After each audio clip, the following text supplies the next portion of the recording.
my gosh, I'm so embarrassed. This is the worst. One of the perspectives that we can take in this is that they are playing one game, you are playing another game. You're not playing the same game at all. Jesus looking at him, loved him. When it's on social media and we don't even know them, how can you look at them and love them first? But then again, what is our focus? If we're focused on loving them, then they're coming at us with all these things, and those darts that you're throwing at me actually don't hurt. So teachers, what is your instinct? If you've posted something, it was meaningful to you, it was heartfelt, somebody responds with something that's super rude and totally inaccurate. Tell me what your instinct is. Hello and welcome to another edition of Teaching Restored, where we get to talk all about how great it is to teach the gospel of Jesus Christ. I'm Kevin Jones. And I'm Julie Hilliard. Today we're going to take a little bit of a detour from some of our typical topics, and I hope that's okay. Let me explain. So my calling right now is with state communications. And one of the things that is part of state communications is social media. And we have someone in our state who's responsible for our social media page, and she's amazing. Recently, our state social media page, and to give it a little bit of context, we have a temple coming in our area. And so a lot of what we post has to do with the temple. And recently, she's had some adversarial comments come up on the feed. And it's been interesting. And so she, we were talking the other day, and she's like, I've just been defaulting to hiding them, but I don't really know if that's the right response. I don't really know what I should do. Obviously, we want to keep the peace. And she's just like, let's talk about this kind of a thing. And so we've been dialoguing a little bit about how to handle it, right? And so I started thinking about how one of the things that we've been encouraged to do as members of the church is use social media as a tool to share the gospel. So one of the ways that we are teaching might be through online interactions with other people. And unfortunately, the psychology of things happening online is a little bit like cuckoo for Cocoa Puffs. Like if you read the chat on some of these things, some of these threads, you will die at the things that people are willing to type that they would never in a million years say to your face. Right. So true. And it makes my head explode, especially because of the fact that I am by nature not an adversarial person. I couldn't even get my fingers to type some of the stuff that I see people type. And I've actually known very sane, lovely human beings in an attempt to defend something be super unkind. And because they get all sorts of emotions when somebody writes something that's a little bit adversarial about something that they feel so strongly about, right? Right. And how would you, Kevin, categorize most of the dialogue that happens in the chat that's a little bit adversarial? How would you what word would you use to describe it? What word would you use to describe what those conversations look like? Oh boy, that's hard. Okay. Couple different angles that I thought of. First off is the category of I'm going to say something and no one can really respond to it because it's so far out there, right? I mean, so much of it is just you say it and you're like, you know what? I could explain it to you, but it takes more than to tweet to explain. Yeah, it's not even there's no way to even explain it. Right. Yeah. I would need to dive in a little bit and try to understand what you understand and where you're coming from to try to explain it. But you're just throwing this grenade out there and it explodes and I'm just supposed to take it. I think that's where a lot of them, I think that's where a lot of them come from. I mean, that's where a lot of them seem like are those grenades more than anything else. Right. Maybe people are doing it for shock value sometimes. Would you say that those conversations are typically productive? They aren't conversations. They're not productive. They're grenades. Grenades are only productive in one way. go Explosion. by the person who throws it. That's it. Unless they pull the pin and forget to throw it, then it has the opposite Then it's effect. a problem. But Fair enough. Fair enough. Okay. I think that that's a really good visual description. And P.S. to anybody who is not watching the video, I did put conversation in air quotes, yes, just to be clear. I have very strong feelings about this subject matter. And apparently you do too. Yes. So I started, now I'm going to fast forward for just a second. And my son just came home from college and he's getting ready to go on a mission to Argentina. I'm very excited for him. And we were sitting at the table last night and we started to have a conversation. And one of the things that he's been mulling over a little bit is some of the stuff that he reads online that's so adversarial. He's kind of been, what do I even do with that? And then he started to think a little bit about, what do I do as a missionary when those types of conversations come up with people who have different beliefs? You as a missionary become a little bit of a target because you wear the badge. They know you're going to have a gospel discussion. Sometimes people, we've called it Bible bashing historically. I don't think that's a great term, but sometimes it's a little bit argumentative when people have strong feelings about their faith and they are wanting to engage in a conversation with you about yours. Sometimes it's a little kind of adversarial. And so he was like, well, what do I do with that? And Mom, what do I do with some of these things that people are saying online? He's like, it makes me crazy because a lot of what they're saying is short-sighted or it's ill-informed or they haven't done the research. And he's like, it makes me so anxious because I feel like I need to do something with it. At the front door. Sorry, my doorbell just announced itself that we're ignoring it. So in response to him, I started thinking a little bit about what I wanted to talk about today. And the specific topic is, how do we engage as teachers when encountering something adversarial? Now, typically, this is not going to happen in a church setting. It might sometimes, right? Sure. It's rare though. But what are to that degree, at least. To that degree, where people are just. Psh. But tell me some settings where it might happen, where you are, air quotes, teaching. Missionaries is a great example. On our missions, I'm sure you had it as well. It happened. I went to Utah and ran into plenty of people who wanted to just bash us. That's right. That's one. My kids get it all the time at school. Constantly. Okay. Yeah. These they're grenades and they don't want to learn. It just here's a grenade, throwing it in, but that's not really a teaching scenario. It's just I'm throwing it out there because, oh yeah, that's right. Cause you're a Mormon and Mormons do this. Okay. But pause for just a second.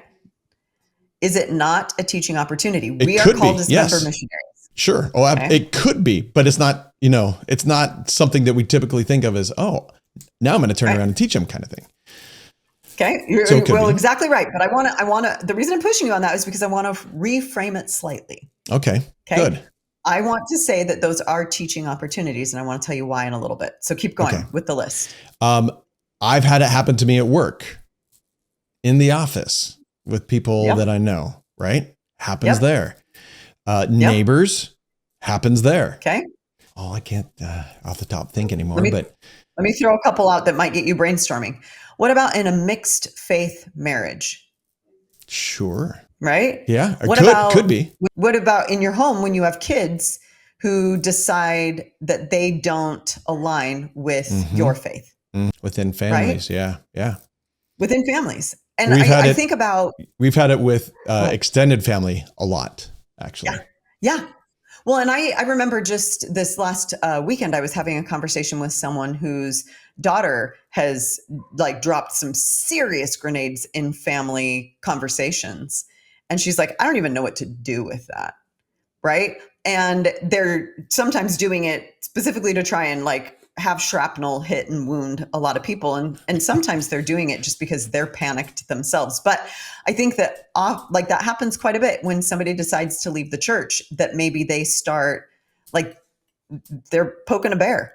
Yeah. Right. That happens. Or we, as people who have decided to remain in the church and active, we poke a bear. Yeah. Yes, we because do. somebody's faith is different, right? Yep. So those conversations can be adversarial as well. And so here's the thing. Do you engage? Do you ignore? Do you defend? Do you try and teach in that moment? Do you correct misconceptions? Do you stay silent? What do you do? That's what we want to talk about. Okay. Fair? Fair. Okay. I like this. So let's start with a scenario, and then we can expand the principles that we talk about to a whole variety of different scenarios, some of them that we've just named. The first one, so you decide that you're going to post something meaningful online, and you Okay. decide that you're going to, like, in essence, share your testimony. Sure. And somebody responds in the chat with an adversarial comment that's clearly misinformed. Okay. What do you do? It's not accurate. What do you do? So tell me, you, Kevin Jones, as a teacher, and let me define something really quickly.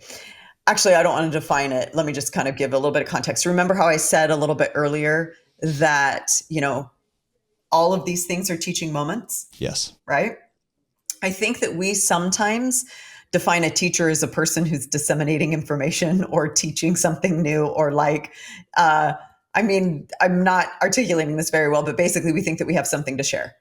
Yeah. And I want to reframe how we're thinking about it just a little bit, because I think that you are a teacher in those moments by how you choose to respond.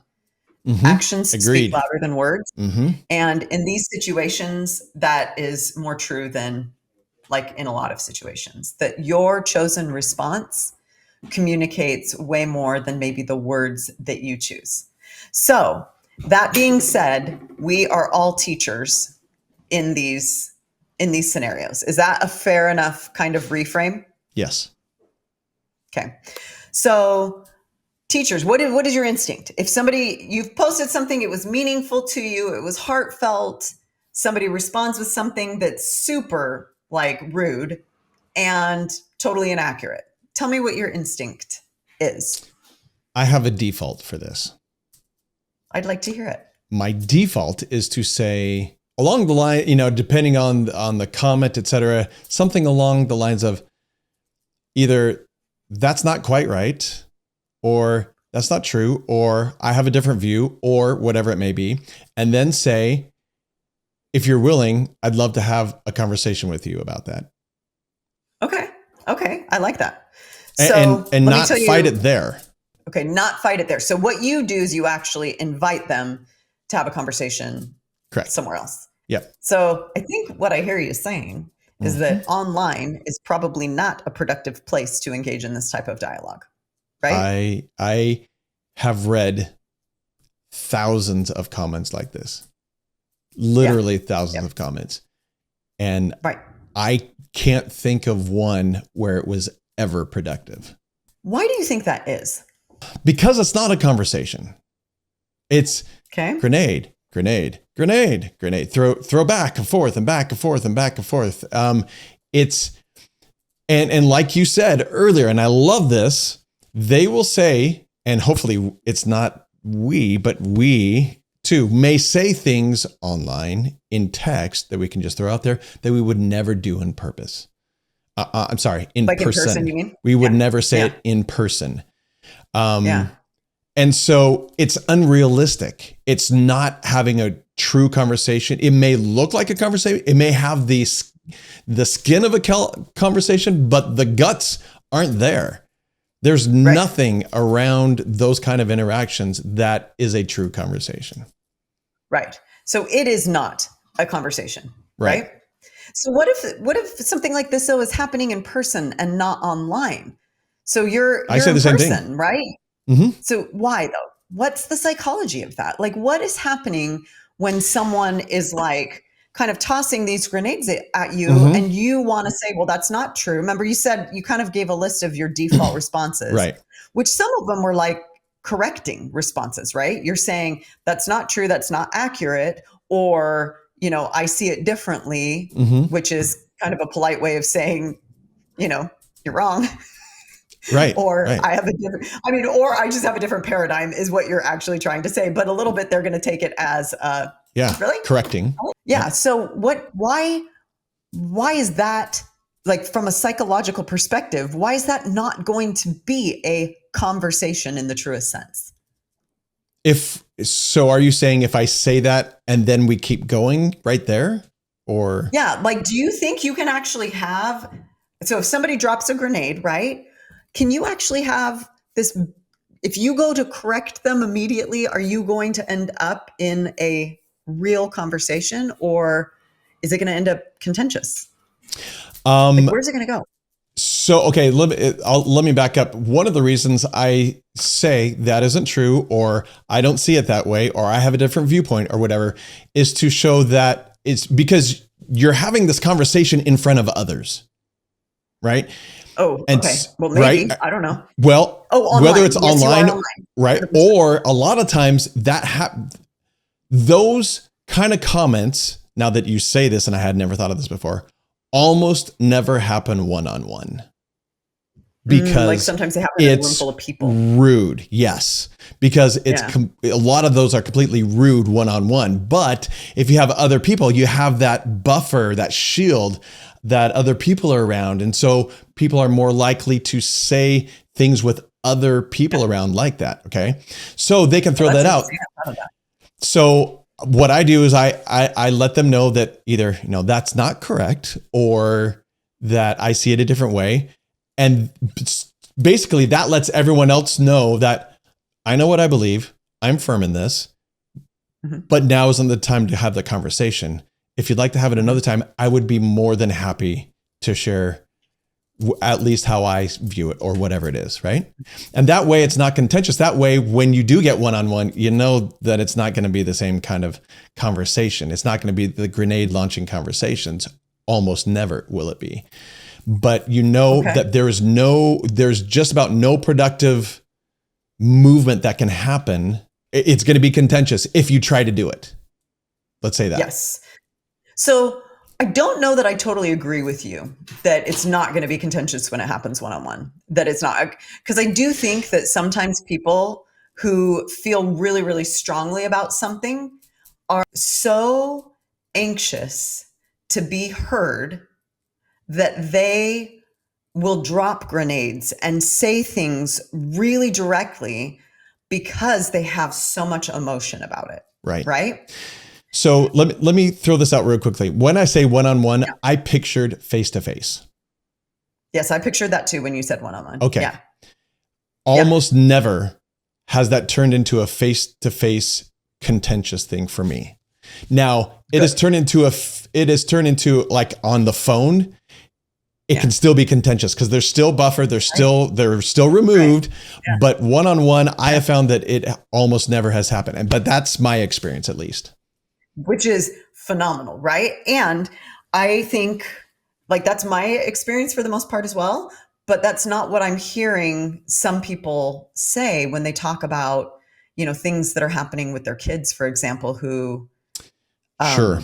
are engaging with them, right? Like, it's Right. sometimes it's, mom and dad, for example, sitting down with a kid, and it's still, and I guess that is still in front of another person.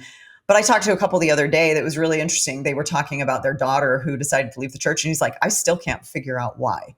He's like, I still can't get to the bottom of it, because every time we go to talk about it, like, she's dropping bombs, but they're not like, it's not a conversation. We're not really able to dialogue about it. And I Right. mean, the psychology behind that, as simple as it sounds, and this is something that I've said before on this, but it goes back to this principle that when people are super emotional about something, they are deaf. Like, they are incapable of hearing what it is that you have to say. So you have a correction. That's wonderful. You have more accurate information. That's wonderful. But you can start yelling that accurate information in their face, and they're still not going to hear it because their ears are closed. Right. And that's, like, figuratively speaking. Now, They feel so, and part of this comes from a need sometimes to justify how you feel because of insecurity that you actually have Sure. about what you're thinking. Sometimes you get more outraged or more impassioned when you're trying to figure something out for yourself. Confidence, actually, the fruit of it is humility. Mm-hmm. When you It feel is. You're settled, right. and when like you are calm and you Yeah. are humble, it's when you're a little bit insecure that you get more anxious. And so part of what you can kind of read, and I'm not suggesting that people who have left the church are insecure in their beliefs at all. That's not at all what I'm suggesting. That would be so disrespectful. But what I'm suggesting is that when people are dropping bombs and grenades, there is a strong feeling Emotional. behind Yep. it. Yep. And sometimes it's not actually about the grenade itself, what they've It's, you're bombed you right. with, Here, let me give you a right? quick example of this. Yeah, I was talking with an extended family member who said, you and your church hate people who are gay. right, right. And I'm like, no. Okay. I mean, No, okay, no. no, but I'm curious. And I found out some of why he was thinking this way. His daughter Yeah. is gay. And Yeah. so he was saying, you hate my daughter. And I said, hold on. Have you ever seen us act in a way that is disrespectful or rude to your daughter? No. Have you ever seen us do anything that is not loving toward your daughter? No. Have you ever heard us talk in a way that is ever Right. unloving to your daughter? No. Then how do we hate your daughter? Well, you just do, because and it was an emotional thing. He couldn't see past the logic of, no, we actually, that's not how we feel. Like It was that and emotion. the logic of it doesn't make sense. Yeah, wait, Right. hold on. There's no evidence. Yeah. He couldn't see the dichotomy. It was just, no, you do, because this is the way I believe about something. And that was really difficult. That was really, and so here is I gave you my my default response, but my next response, I would say, is to check myself and say, what is my purpose, or what is my role here? Okay. Pause. Okay. Yes. I'm not going to go further. Okay. What is my role here is exactly what I want to get at. Okay. Good. That's the right question. So tell me what you would say your role is not first, and then tell me what you think your role is. Good question. I like that.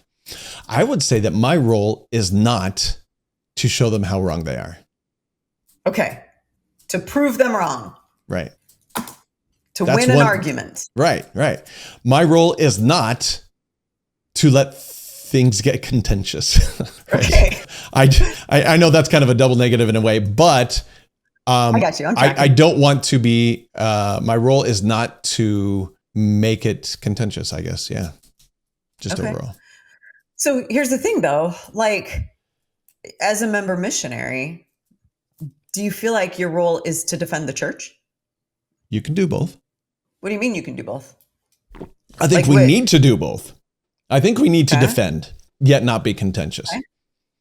Okay. So what I hear you saying is that we can do some of the things that you just listed that we're not supposed to do, right? That we can correct, that we can, defend the church, but we can do it in a way that's not contentious. So what is your highest priority in that moment?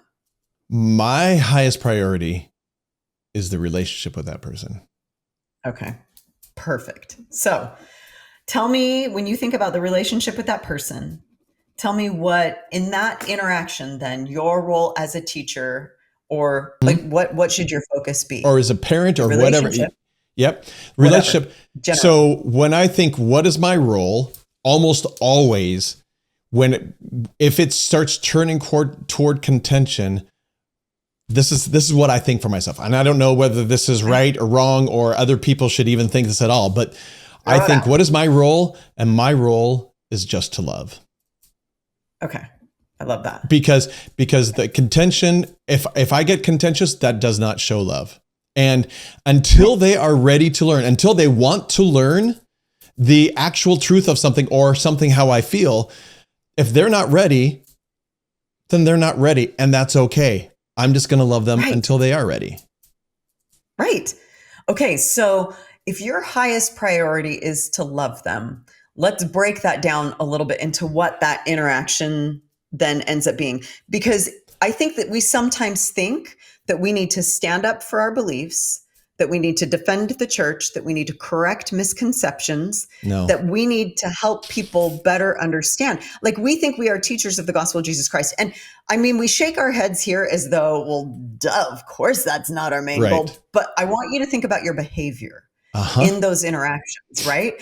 I think that most of us have taken the bait, myself included. I have taken the bait plenty of times. Yes. Right.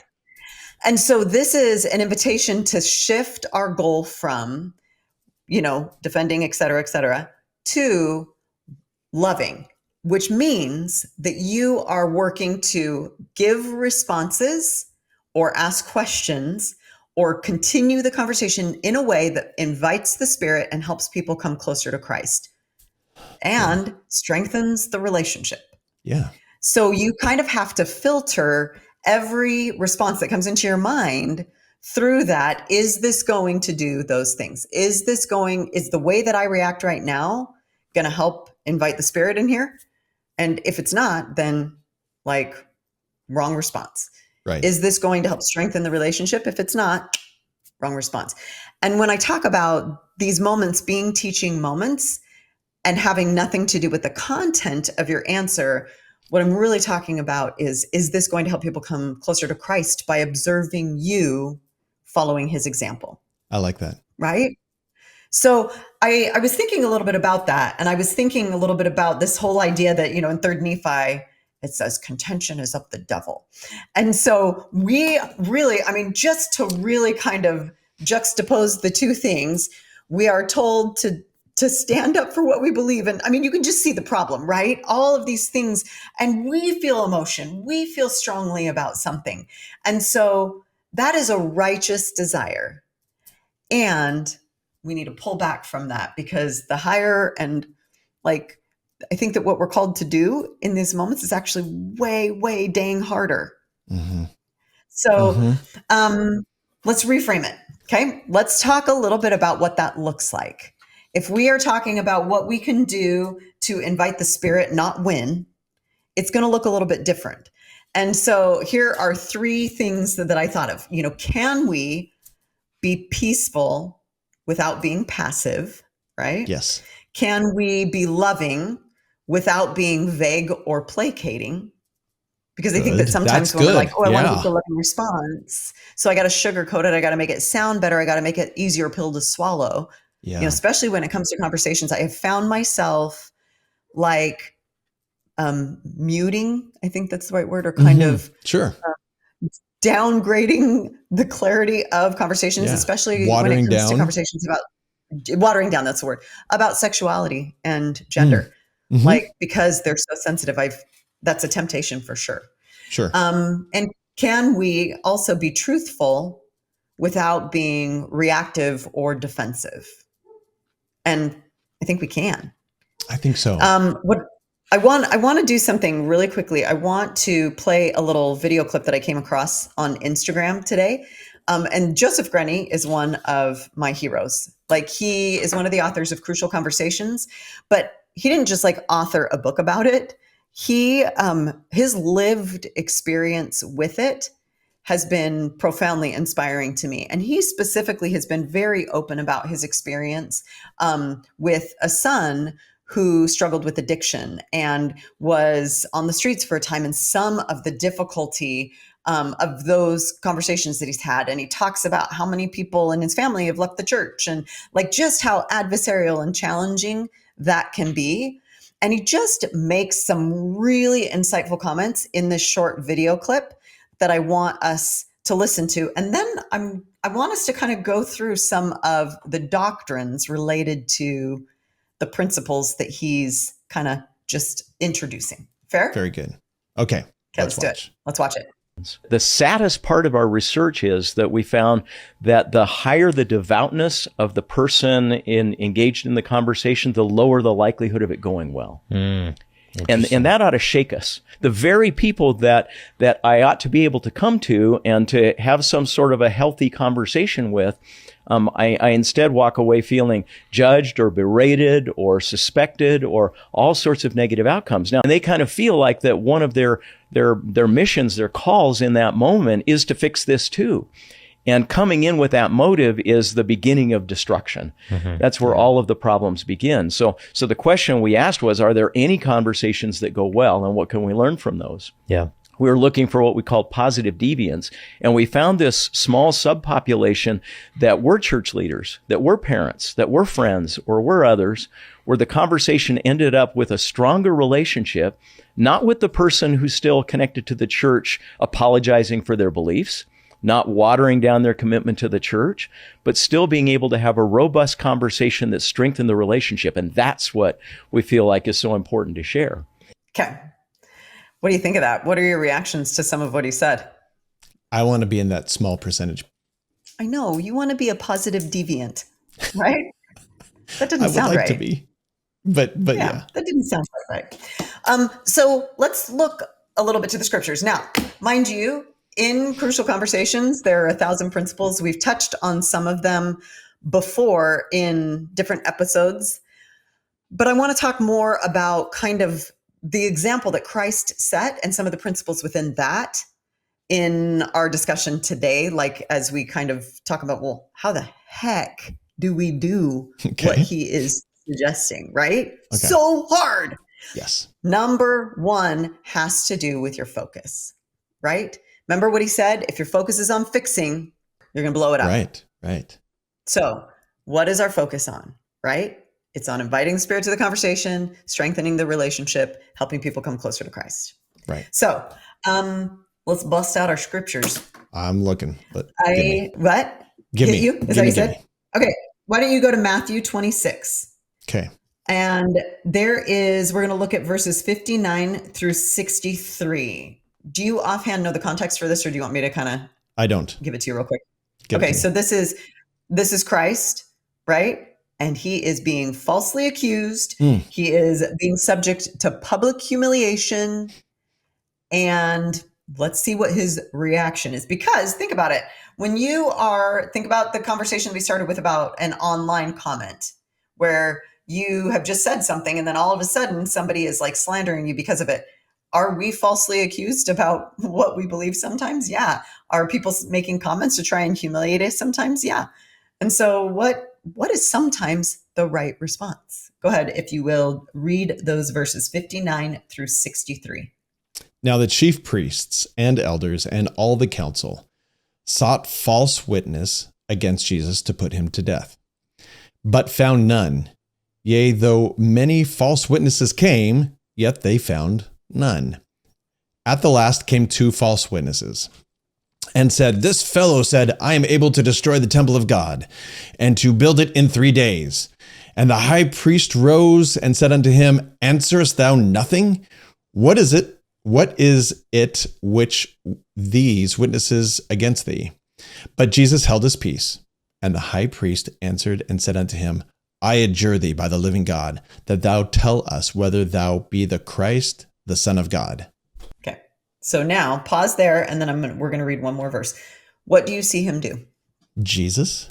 Mm-hmm. He just listened. He didn't respond. He didn't respond. Sometimes it is not appropriate to engage. Good. Right?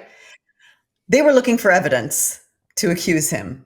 And sometimes people are going to do that. They're going to and sometimes when you don't engage at first, they're going to be mad and they're going to be like, oh, well, let's get more. Let's get more of our friends to tell you how wrong you are or whatever, But he recognizes when it's going to be productive and when it's not. And I think that that's a really important thing for us to also be willing to recognize. People, when they need emotional air, when they are feeling super amped up about something, their ears are closed, right? Mm-hmm. And so they aren't able to hear him speaking in that moment, and defending each point that they were making as they were making it would have landed on deaf ears and probably raised the level of emotion in that space altogether. Right. So I want you to think about somebody who is sitting in that room observing that.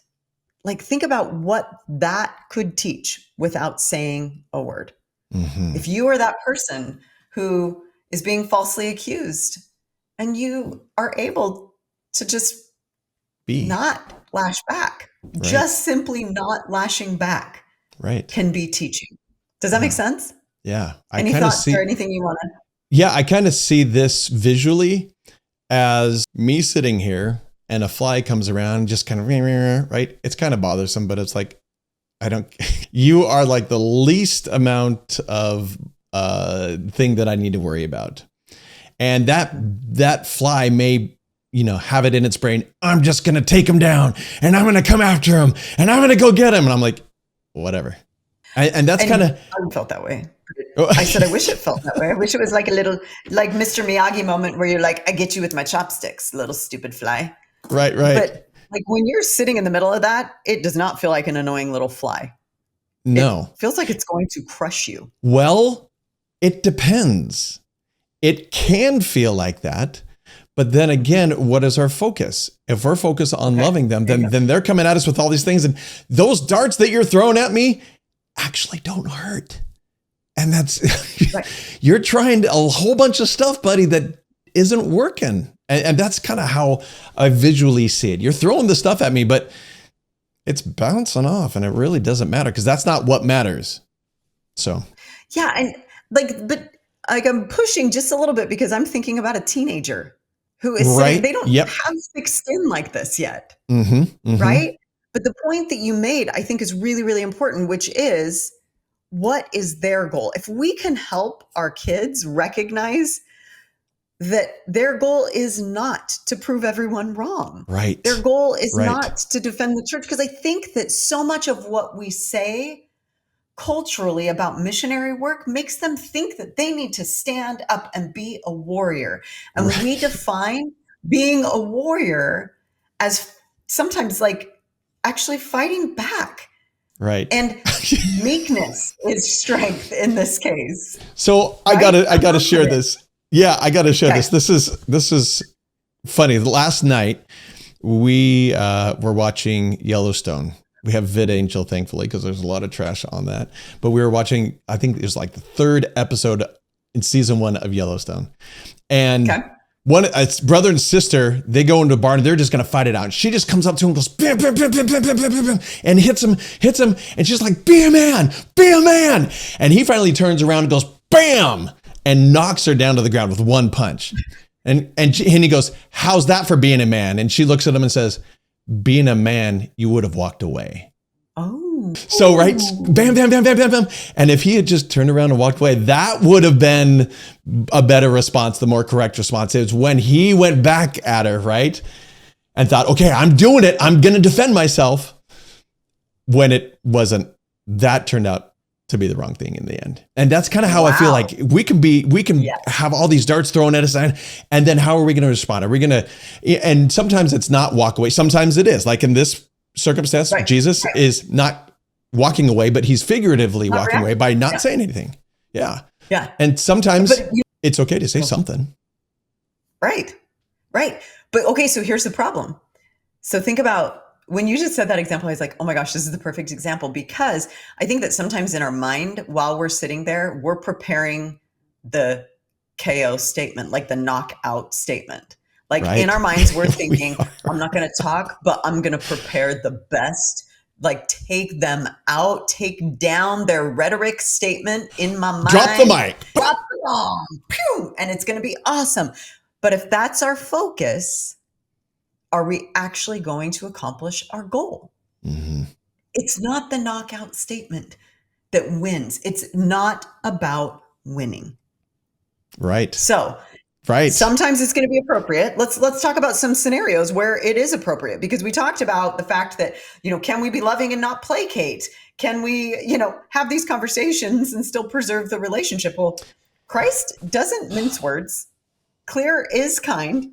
And he's a great example of that. So let's talk about some of those scenarios. Wait, I'm sorry. I have to interject here real quickly. Interject. Sorry. You said the point is not to win. And I love that perspective because one of the perspectives that we can take in this is that they are playing one game, you are playing another game. You're not playing the same game at all, right? And then it comes down to, are they going to play their game so well that you get sucked into their rules and you start playing their game? Or do you just keep playing your game until they get sucked into your game, into your rules? I love that. Right? I love it. I love it. I love it. Let me see if I can. Oh, I have this quote about it. Okay, here. I think that this was it. It's about, no, it's not perfect, but so I'm thinking of the talk that President Nelson gave about peacemaking, right? And you're talking about, are you going to get sucked into their rules, or are they almost, because of your example, going to get sucked into yours? Right. And he has this quote about meeting contention with contention and just what that does. That's an example of you getting sucked in. Right. To play their rules, game. Right. Yeah. Oh, I wonder if I have it right here. Oh, contention drives away the spirit every time. Contention reinforces the false notion that confrontation is the way to resolve differences. There you go. Like the idea that if you meet it head on, that you'll be able to get through it or past it. And that's you playing to their rules versus the opposite. Right. That's a really great point. I like how you described that. The whole game analogy, I've used this in so many different parts of my life, is we're all playing different games. It's just, I mean, if everyone's playing one game and you don't play by that game, sometimes you just win by not playing that game. Right. Because that's a great point. Because they can't suck you into that. You're off doing something different, which is a higher, nobler cause. And they can be upset or do whatever they want to, but you're just going to play your game. And if they want to come join you in that, great. But if not, you don't have to get sucked in. Right. I mean, this is really kind of an instructive thing when it comes to relationships, especially with teenagers, right? When you talk about, not getting sucked into the gossip, not getting sucked into so that principle applies in so many different settings. It's a great one. Okay, so let's go really quickly to this idea of the rich young ruler for just a second, or to the scriptures about. So Mark chapter 10, and we're just looking at verses 17 through 22. And it's really cool because this rich young ruler comes to Christ and he's got a question, right? He's like, what do I need to do? I'm so anxious. I'm so excited. I'm so excited. Right. And Christ does ask him a whole bunch of questions. They talk a little bit about truths and commandments, but there's one line in here, and this is the relationship line, and it's verse 21. Okay, what's the relationship line? Read it, Kev. Then Jesus, beholding him, loved him. Right. Okay. So what does it mean to behold someone in this verse, do you think? Oh, I'd love to go to the Greek on this one. I don't know. Why don't you? That would be really interesting. I thought you had it. I thought you had it written down. I do not have it witnessed. Okay. No. Like, what does it mean to behold? And you know what? Actually, I did go and look this up with other biblical translations, and they don't use the word behold. What do they use? Let me go. I think it was like see, or Jesus just loving him. Okay. Like they because part of it. Here, obviously Jesus is looking at him and beholding him with his eyes. This has got to be something deeper than a visual something, whatever. I mean, I can tell you how I view it. And let me see what some of the other translations, the word that they used. Hold on. 10:17. That's what I'm getting to. Looking at the man. Looking at the That's man. all. Okay. Looking at the man. Jesus felt genuine love for him, is how it says it in the NLT. Looking at the man. So that implies just like a looking at him. But then the part is that he loved him, right? Jesus looked at him and loved him is in the NIV. What's the ESV say? 17, 20. Oh gosh, what verse? I love that we have these tools, by the way. I love that. I know. What was it? Mark what? Mark 10. Mark 10. And then it's 17 through 22 kind of does the story. And Jesus looked around. Oh, no, that's not it. That's the wrong one. That's verse 23.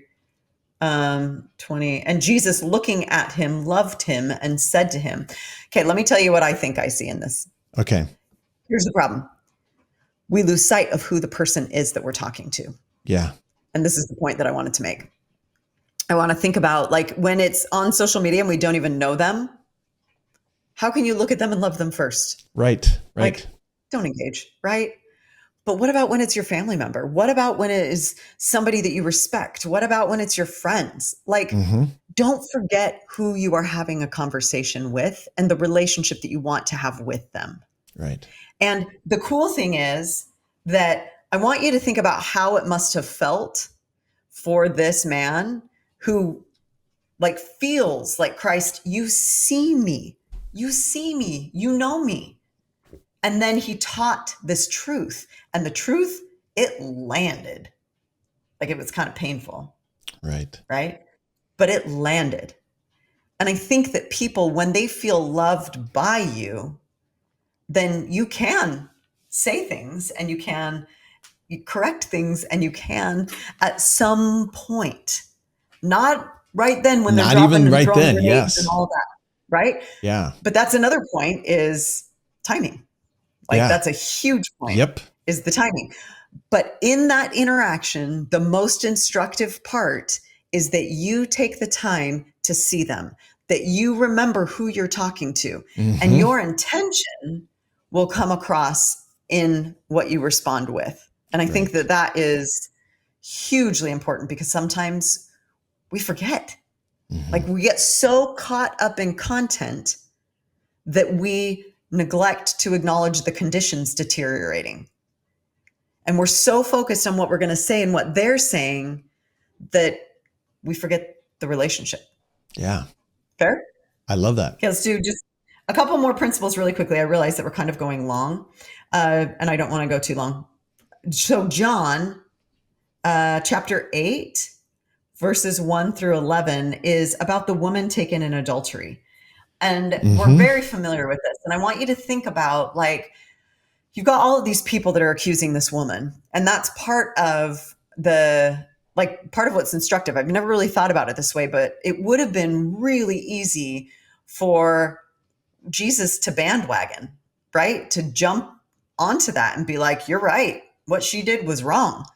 And kind of jump in and shame her in the way that he responded in order to teach a principle.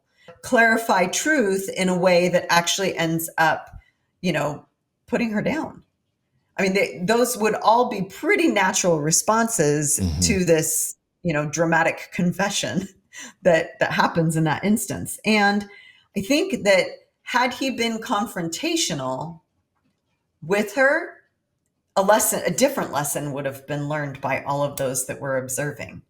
Is that the right lesson? Right. So what is the lesson instead? What did Christ do? Did he, like, just say, you're right, what you did wasn't wrong, it's fine? Like, did he, like, sugarcoat? Did he, like, what was instructive about this experience? To whom? To the people around, or to her? All of the above. All of the above. Yeah. I love in this story when he has the phrase of, basically he's asking a question, is the way I see this. He says, he that is without sin among you, let him cast the first stone at her, saying, are any of you not guilty yourselves of something? Right. And if you're not guilty of anything, go ahead and do it. But yeah. And that just helps them check their self. He again, I feel like instead of jumping on the bandwagon or whatever, he played it a different game. Yeah. He played it different by his own entirely. rules. Right. And change the game. And I think Jesus does this so many times where he just changes the game. And people walk away going, oh, that is a better way to look at it. Or that is a better way to understand what's going on. Right. Okay. So now take and compare that actually with the woman at the well thing, where, like, she's also, like, got some things going on. She's made some mistakes, right? Yep. And he's going to be, like, super instructed with this woman here. He taught her more by not shaming and by not pointing out her faults than he would have by saying, okay, let's list them. Let's discuss them. How open and receptive do you think her heart is going to be when she's like, oh my gosh, I'm so embarrassed. Right. Like, this is the worst. Versus through what he did, right? And then it leads, does it lead her closer to Christ? Heck to the yes. It leads her to repentance. And so now I started thinking a little bit about the woman at the well analogy. I mean, he's like saying, yeah, you've had 5 husbands and, this has happened and this has happened. And like, he's aware, but he's not pointing it out, and he's not condemning, Accusing and he's at not that time. even Right. correcting. Right. But he is teaching, and Yes. he eases into teaching. He doesn't start teaching until she's ready for it. That I think is a huge key right there. Who? Right. I mean, if people aren't ready, if they don't want to learn, why are we trying to teach them? Because it won't land. They won't get it. You have to wait until they are ready. And that's kind of the point that I think I want to take out of some of this, is that you have to make sure that you are speaking truth at the right time. Mm-hmm. And at the right time, 99% of the time is not during that emotional episode of confrontation. Right. Right. And so that is another one that I feel like we take the bait so often. And if we can kind of reframe and think there will be an opportunity for this, and be patient enough to wait for that opportunity. Like, you think about how instructive we talked about it is or how instructive it can be, like we talked about earlier, to not respond in a moment of heat and emotion, and to not necessarily try and, correct when that would be your natural reaction. Well, I would be so bold as to suggest that people are going to be way more suggestive, way more willing to listen to what you have to say later if they observe you responding with confidence and humility in the heated moment. Like, I think that actually inspires receptivity. Mm-hmm. I agree. So that's a tough one, a really tough one, but I think it's true. So like, let's take now, we've looked at social media. We've talked a little bit about how this applies to social media, how it applies to missionary work, how it applies to family dynamics. And when you are caught up in the emotion of something like this, how difficult it will be to actually respond in the right way. So I have 3 questions that we can ask ourselves, and this will kind of be our little simple tool, our simple 3-question filter. Good. That we can kind of run our own reactions through. And so when you find yourself tempted to react in that moment, number 1 question is, will this invite or protect the spirit? Like, is this going to do what we want it to do in that regard? The second is, will it strengthen the relationship? And the third is this person open, or are they just arguing? And if we can kind of go through those 3 questions, I think that we will be more inclined to have a response that is appropriate for the moment, rather than engaging in an unproductive conversation about something that we feel very strongly about, right? And we have every reason to want to defend. We just have to consider when to do that. Right. And usually in the heat of the moment is not that time. Usually What not. What other thoughts you have? And then I have a quote that I'll share to kind of wrap us up. So you talk about the timing, talk about when not to. I just want to mention that sometimes there is never a time. That time will not happen.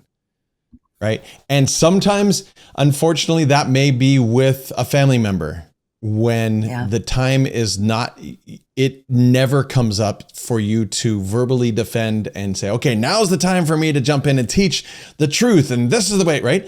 It may not happen. But that does not mean, I think a lot of times we have someone come against us and I need to defend, right? We forget that we are one soldier in a huge army. We're not even the general, right? We are one soldier. Just because we didn't say something right then doesn't mean that at another time someone else will say something that will help defend and help teach. It can happen other places. we may not be the right person to do that ever for a particular person. And we have to be okay with that because we've got this other huge army of God that can help out as well.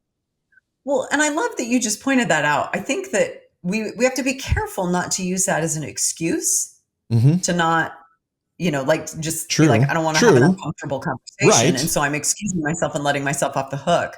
But what you're saying is absolutely true. Maybe that's not our job. Like maybe we have a different role. I think that we get so hung up on because we're fearful, we're afraid, or we're super motivated and impassioned, or as a missionary, we feel like this is our job. I don't want to let Jesus down. You know what I mean? And all of those things are righteous desires. Like it's not that you are doing something that you shouldn't, or having a desire that you shouldn't have. But I think that we need to remember that we're playing the long game. Yeah. Right? Yes. And if we never have that opportunity, it doesn't mean that we failed as a parent or failed as a friend or failed as a missionary. In fact, we may have done the opposite, and success may need to be redefined completely. And the moment that you didn't respond, the moment that you didn't go to contention, the moment that you chose to just stand confidently and not say a word, therein is your victory. Like that you become a stronger warrior for Jesus Christ in behaving the way that he would, not in making sure that you say the right words to convince somebody that they're not right. Yes. And I think that we just have to redefine success. And remember, again, we are playing the long game. We are one soldier in a mighty army, and our job might be different than we think it is. And so we've got to make sure that we remember that. Okay. And the other thing is, we're not doing this alone either. I don't think that our natural man instincts just go away because we will them away. And we're like, no, I'm going to do better. And I'm going to focus on making sure the spirit stays. I'm not suggesting it's that simple. However, I do think that we need to have the spirit with us if we're going to be able to do that effectively. This is where the enabling power of the atonement comes in and gives us strength beyond our own capacities to be able to do things that require us to subdue the natural man and pull out the saint within us or the little child in our submission within us, because this is not going to come naturally to any of us. And so there's this quote I just loved. It's President Nelson. He said, charity is the antidote to contention. Charity is the pure love of Christ, right? Being able to see people as Christ sees them, having that same level of love where we are beholding them and loving them, right? Yeah. Charity is the spiritual gift. That's Elder Bednar's talk from this conference. The spiritual gift that helps us to cast out our natural feelings of anger. Charity allows us to demonstrate patience, kindness, and even long suffering, especially when it feels like we aren't getting the opportunity to make our point. Right. Right. So, you mentioned trying to have the spirit with us, and you got to have the spirit with us. Right. And I think sometimes we try to force the spirit to be there. Right. And okay, I'm going to be there, and then I'm going to teach. And I got to bring the spirit in, right? This is my interpretation and my thoughts only. But I think the spirit sometimes will purposefully withdraw to say, you aren't the one, or this isn't the time. And remember the scripture in Doctrine and Covenants, if you don't have the spirit, you should not teach. And that's always confused me, because if I am supposed to teach a class, then, and if I don't feel like I have the spirit in abundance right now, am I supposed to just walk out and say, sorry guys, I don't have the spirit. Class dismissed, we're out, right? No. Yeah. But I think it lends, that scripture especially lends toward a situation like this.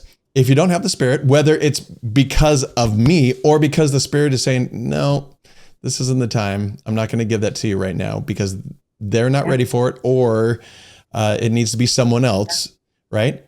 Yeah. Then don't teach. don't teach. Yeah. Yeah. I love it. I love it. So it's That is not a just us great trying to will the Spirit. Let the Spirit actually do its job. Right. Instead of trying to force it. Like that is a really, really great point. I love that. Here's a great quote. Listen to this. Okay. And this is, if I'm being honest, this is ChatGPT, because I was like, help me to You're quoting frame- ChatGPT. That's great. Elder Because ChatGPT. Yes. This summary of what it is that we're talking about right now, I typed in a few of my ideas, and this phrase was one of the phrases, like a summary phrase, that got spit out in the midst of all of like these other things. Like, because I was Okay. asking for, hey, help me find a couple verses, blah, blah, blah. But listen to this. Okay. Christ never traded truth for peace, but he also never sacrificed peace to prove truth. Good job, Chat. Like the latter part of that, right? Yeah. like- Yeah. Yeah. He never sacrificed peace to prove truth. So he never traded truth for peace. Like he was not saying, oh, we're going to dial it down just to keep everybody happy and keep things peaceful between us. That wasn't what he did. It was okay if what he spoke about ruffled feathers sometimes, right? But Yeah. he wasn't creating contention. He never sacrificed peace to prove truth. Like he would wait. Yeah. He would wait until the Spirit could be there and until people could be receptive to be able to do that. Now, that's not doctrine according to ChatGPT. It was just kind of a food for thought thing for me. Yep. Because I started thinking about how often in the name of truth, I compromise the relationship, or I compromise having the Spirit be part of that. Sure. And like I've done it. I've fallen trapped to that. So I've fallen Too many victim to that times. little Yeah. too many times. Yep. Way too And many. I just think that that's a really great gut check, that the relationship and having the Spirit there is way more important than making a point. So let me ask you, I was thinking of, well, let me just ask, what can we do to put that situational awareness in to have that check at that time? I really do think it's about just kind of okay. So we know that when we're feeling emotional and, kind of amped up about something, that the blood is pumping away from our brain. And so part of what we're doing is we have to give ourselves kind of a tool that re-engages our brain. And so those 3 questions that I listed, Good. is what I'm talking about going to invite the Spirit? Is it going to be good for the relationship? And is the person open or arguing? Like, is this the right time, basically? Those 3 questions are taking the emotion and like putting a little bit more blood back to your brain just by simply asking yourself to think about something so that you can actually maybe figure out what was the phrase that you used, so that you can actually do this effectively. And so the invitation is to try it in one of your relationships. You start to feel emotional about something, go look at social media for 5 seconds and practice. Yeah. Right? Yeah. You're going to find something that's going to get your blood boiling. It's not going to be hard to find. Yep. In those questions, I love those questions a lot. I think we can get to the last one. And if we have that emotion, we could be pumped up to say, is it the right time? No, but dang it. When is the right time? It's got to be now. I'm going to do it and go after it, right? And then your emotion, then it just takes over and you're gone, right? And you just ruin the whole thing. It reminds me of a video I saw recently of a guy who has a photographic memory, and he'd go into casinos and he just won bazillions of dollars, and they kind of said you can't do that anymore. And so he said, okay, I won't play blackjack or whatever it was. I'll go play a different game. And he totally crushed that. He crushed the next game. And so, what's his name? Wynn, Wynn, who owns Wynn Casinos. Oh yeah. Right. He brought this guy in and said, will you please teach this to other people, your method of winning? And he goes, wait a minute. You want me to teach my method of how to whip your casinos and go teach them how to do this? And he said, please go do this. Please teach other people regular people how to do this. And he goes, why would you ever want me to do that? And he said, because you have a system that you stick to that if it works, you win. The problem is no one else will ever stick to the system. They'll think, oh, I can go do it. And they'll go in a whole bunch of times thinking I'm going to win. And then they get caught off guard with the emotion and their intuition and their luck. And they start going off script, and they're just going to they're going to wind up spending more money with us because they think they can get it, but they're going to get distracted. So like the system gives them confidence. The system, you have to go through the whole system, like your questions, right? You have to go through each of those questions. But if you get to the last question, is it the right time? No, but darn it, I'm going to make, and then you're punched through it, then you just ruined it all. So you have to go through the system. You have to stick with it. Yeah. That's a great point. Like, don't get cocky and go off script. Don't think, like, you have to do all three. Yeah. That's a great story. I love it. Yeah. We just talked about gambling. How fun. Yeah. I like to do that every now and then just for the fun of it. I love it. Okay. Your takeaway, the invitation for everyone, those 3 questions. Yeah. Mm-hmm. And honestly, like I said, go test yourself a little bit if you need to. Yeah. Do you think someone could just go online and read a comment and then try to test? I mean, you think that would be a good way to do it? Well, I mean, I'll tell you. So it's really interesting. Just as we wrap up, sorry, I'll tell you this really quickly. Part of what we're brainstorming with social media, right? I talked about that in my calling. We're having a meeting tonight, and we're brainstorming through: is there an opportunity to teach, and when is the right time, and is it in response to a specific question or a specific comment, or is it later? And should we avoid the questions? Should we hide them and avoid it? No. And so some of what we're talking about is what are some things that we could do to proactively answer these questions or respond to these in the right way and at the right moment. So we're not just talking about like, let's default to hiding everything. We don't want to sweep stuff under the rug. So what's the right way to do it? When is the right time? And so we're going to do the same thing. We're going to ask ourselves these 3 questions about every one of those comments that comes in. And, I'll let you know how it goes if you let me know how it goes for you. Good. We're going to practice what we preach here. I like it. As we should. Yep. Great. Thanks for watching, everyone. Now go practice, and we'll see you next time. Thanks for joining us. Bye, everyone. Thanks, Julie. Thank you for joining us for this episode of Teaching Restored. Now, we want you to know that there's more than just this podcast, more than just the discussions that Julie and I have with each other or with other guests that come in. There's a lot more. Let me give you a few things that where we just expand this reach. Number 1, there's a community where you can go online and learn from a lot of others and even give ideas yourself.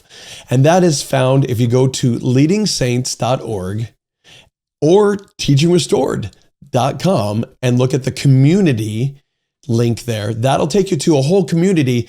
And we are a part of the Leading Saints community there, where we talk about, among other things, how to be better gospel teachers. So I would highly recommend you go there. We have some incredible discussions, some real passionate discussions of ideas and different things that we can do to be better gospel teachers. And also we have all of our socials. If you haven't been there, go connect up. We bring in other people's posts that you may not have seen that have great ideas, snippets from General Conference, and just ideas that don't take an hour podcast. They're a lot shorter that we just want to throw out of some good ideas. And then if you would, of course, please pay it forward. Share it with other gospel teachers. That way we can all become more converted, more gospel-centered, and just better teachers of the gospel of Jesus Christ overall. Thanks for joining us in this journey. The team here at Teaching Restored, we so appreciate it.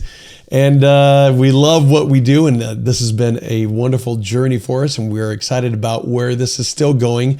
We have more plans to expand the content and expand things out for you. So stay tuned, and we'll see you around. Thanks for joining us.